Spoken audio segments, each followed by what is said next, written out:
Meanwhile, there are more questions today for the Liberal leader on the SNC-Lavalin affair. Former Justice Minister and Attorney General Jody Wilson-Raybould has long said she faced inappropriate pressure from the Trudeau government to intervene in a case against the company. And in her new book, Wilson-Raybould says as recently as January of this year, the RCMP were still considering investigating the Trudeau government. We get more now from Ashley Burke. Liberal leader Justin Trudeau says he has not been contacted by the RCMP about the SNC-Lavalin affair. This after facing questions for the second day on the campaign trail about Jody Wilson-Raybould's new book, this time while here in battleground Quebec.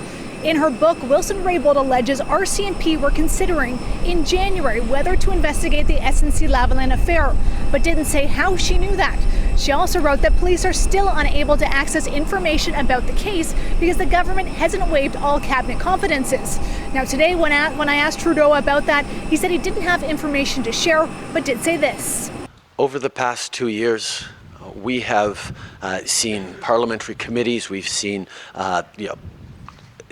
publications, we've seen testimony, we've seen investigative reporting that has dissected this in every different possible way. We've seen clerks of the Privy Council testify to how government works. This is something that has been discussed amply, including thoroughly before the last election. The NDP said yesterday it believes Wilson-Raybould's claims and calls them shocking. The Conservatives today pushed the story with a press release saying it's troubling, if true, that police were still considering investigating. Now, these parties see this as an opportunity to revisit an old scandal to try and do damage to the Liberals at the end of an election campaign. Trudeau getting on this plane today and flying to BC, he has said that he won't let this past issue slow him down. Ashley Burke, CBC News, Saint-Hubert, Quebec.